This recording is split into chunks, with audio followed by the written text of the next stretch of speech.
सिंध जी तारीख़ ते तहक़ीक़ जे सिलसिले में आउं रुख़ सिंधी भेनरुनि भाउरनि दोस्तनि ऐं साथियुनि सां मुख़ातिबु आहियां। मुंहिंजे तरफ़ां सभिनी साथियुनि भेनरुनि ऐं भाउरनि खे सलाम पहुचे। सिंध जे तारीख़ जे हवाले सां जेके असांजा इंतिहाई अहम किरदार रहिया आहिनि, जिन तारीख़ जे मुख़्तलिफ़ दौरनि में सिंध जे तइमीर ऐं तरक़ीअ में अहम किरदार अदा कयो आहे, पाण उन्हनि ते सिलसिलेवार ॻाल्हि ॿोल करे रहिया आहियूं।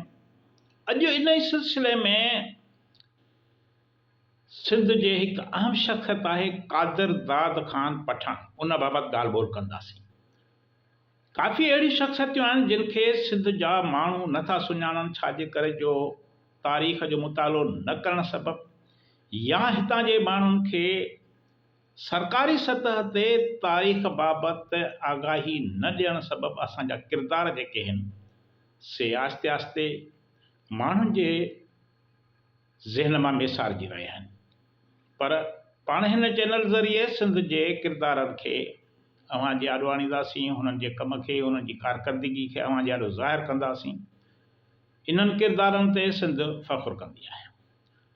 आगा कादिर दाद जेको पठान हुयो, उहो सिंध में मीरनि जे दौर में जेका ख़ैरपुर रियासत हुई, उन जो पहिरियों वज़ीर आज़म हुयो।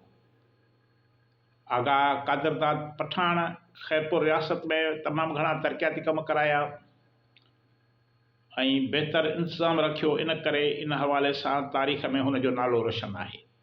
आगा कादिर दाद पठान जेको हुयो सो 16 जनवरी 1844 ते शिकारपुर में जनम वरितो। संदसि जेको वालिद हुयो गुल खान पठान, उहो हिकु वापारी हुयो जेको शिकारपुर खां दहलीअ वेंदे रस्ते ते फौरन हथां क़तल थी वियो हो। इन करे कादिर दाद जी संभाल ऐं परवरिश पंहिंजी माउ ऐं मामे रहमत खान जे नज़रदारी हेठि थी, जिन खेसि पहिरियों मदरसे में दाख़िल करायो, जिते हिन अरबी ऐं फ़ारसी पढ़ी। नवंबर 1859 में कादिर दाद शिकारपुर जे कलेक्टर ऑफिस में रिकॉर्ड कीपर मुक़ररु थियो। पहिरीं नवंबर 1861 में वरी साॻी ऑफिस में अकाउंट्स डिपार्टमेंट में मुंशी, जंहिं बैदि वरी 12 अक्टूबर 1863 ते रेवेन्यू डिपार्टमेंट में मुंशी मुक़ररु थियो। तॾहिं मुंशी जी तमामु घणी जेका असां पहुच हूंदी हुई, हुननि खे ज़िम्मेवारियूं मिलियल हूंदियूं। 19 जुलाई 1866 ईस्वीअ ते कादिर दाद सेवण जो मुख़्तारकार थियो ऐं तरक़ी कंदे वञी 1878 ते डिप्टी कलेक्टर मुक़ररु थियो। डिप्टी कलेक्टर उन दौर में तमामु वॾो उहिदो हूंदो। ख़ैरपुर रियासत जे वाली मीर फैज़ मोहम्मद ख़ान पंहिंजे वालिद मीर अली मुराद ख़ान जे वफ़ात खां पोइ 7 अप्रैल 1894 ते ख़ैरपुर रियासत जो इंतज़ाम संभालियो।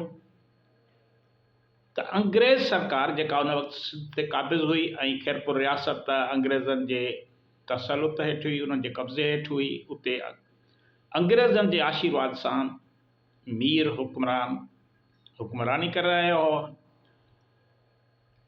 अंग्रेज़ सरकार आगा कादिर दाद ख़ान खे ख़ैरपुर जो वज़ीर आज़म मुक़ररु कयो। माना हिन खे अंग्रेज़नि मुक़ररु कयो ख़ैरपुर रियासत जो वज़ीर आज़म, मीरनि न, छाजे करे जो मीरनि खे महदूद पावर मिलियल हुया अंग्रेज़नि तरफ़ां। कादिर दाद जी क़ाबिलियत खे ॾिसंदे अंग्रेज़ सरकार खेसि वॾी अहमियत ॾिनी। वज़ीर आज़म थियण खां पोइ आगा कादिर दाद ख़ान कमिश्नर ऐं पॉलिटिकल एजेंट जेके हूंदो हो, उन जी राय खे घणी अहमियत ॾींदो हो। मीरनि खां वधीक कामोरनि ते भाड़ींदो हो। हू ख़ुदि मुख़्तियार वज़ीर आज़म हुयो, हू मीरनि जे जेको आहे सो हुकुम हेठि न हुयो। संदसि दौर जो मुंशी ऐं तारीख़ नवीस ख़ुदा दाद ख़ान लिखे थो त कादिर दाद ख़ान अचण सां अॻूणो निज़ाम बदिलाए हिकिड़ो नओं निज़ाम शुरू कयो।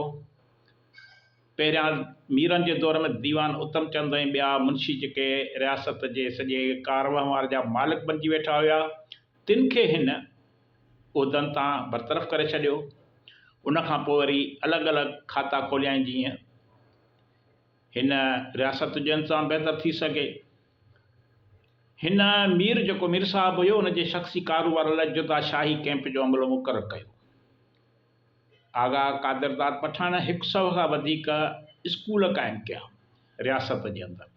ॿिए तरफ़ हुनरी स्कूल बि ठाहियईं, दीनी मदरसा क़ाइमु कयईं, ढल तोड़े बटईअ जो सिरिश्तो बहितर बणाई। तमामु वॾो सिरिश्तो हुयो जेको हुन नाफ़िज़ कयो, जितां वञा आमदनी थियणु लॻी। उन मां पोइ वरी हिन वाहन जे मथां पुलियूं तइमीर करायूं, माण्हुनि खे मुवासिलात जा ज़रिया फ़राहम कयईं, अचु वञ जो माण्हुनि खे सहूलियत मिली।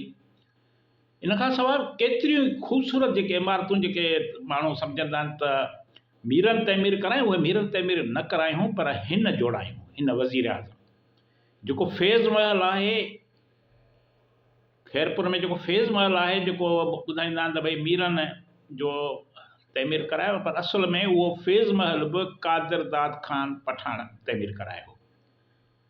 हिन खैरपुर में शानदार लाइब्रेरी बि क़ाइमु कई, शागिर्दनि लाइ हॉस्टलूं तइमीर करायईं। इन सां गॾोगॾु रियासत खैरपुर जी रेवेन्यू पैदावार जेका हुई उन में तमामु घणी वाधि कयईं। तारीख़ुनि में लिखियलु आहे त साल 1903 ईस्वीअ ताईं 13,06,000 रुपया जेको रेवेन्यू आमदनी थी वई खैरपुर रियासत जी, उन दौर जा 13,06,000। हिन सिंध मदरसे खे, कराची में जेको सिंध मदरसो हो, उन्हनि खे 6,000 जी ग्रांट ॾिनी। उनखां पोइ वरी 10,000 रुपया हॉस्टल जी तइमीर लाइ बि मदद लाइ ॾिना, त जीअं सिंध जा शागिर्द तइलीम पिराए सघनि, उते रहाइश इख्तियार करे सघनि। अंग्रेज़ सरकार आगा साहब खे संदसि इंतिज़ामी होशियारी, ग़ैर मक़बूली वफ़ादारी ऐं कामयाब अमलदार जे मंता तौरु 1892 ईस्वीअ में खान बहादुर जो एज़ाज़ु ॾिनो। इहो अंग्रेज़नि जो पंहिंजो एज़ाज़ु हूंदो, उन्हनि माण्हुनि खे ॾींदा हुआ जेकी न सिर्फ़ु उन्हनि जा वफ़ादार हूंदा हुआ, पर इंतिज़ामी तौर ते बि अहल हूंदा हुआ, बहितर इंतिज़ाम रखी ॼाणंदा हुआ, बहितर सरकारी कारोबार हलाईंदा हुआ। अहिड़ी तरह 1887 ईस्वीअ में ब्रिटिश सरकार पारां कंहिं CIA जो ख़िताबु ॾिनो वियो। ही जेका अहम शख़्सियत खान बहादुर कादरदाद ख़ान पठान 1 जून 1930 ते असां खां हमेशह लाइ विछड़ी वियो। संदसि वफ़ात खैरपुर में थी, बाद में खेसि शिकारपुर में सिंध जे मिटी माउ हवाले कयो वियो। ही इंतिहाई अहम शख़्सियत आहे जंहिं ते सिंध अॼु फ़ख़ुरु करे थी।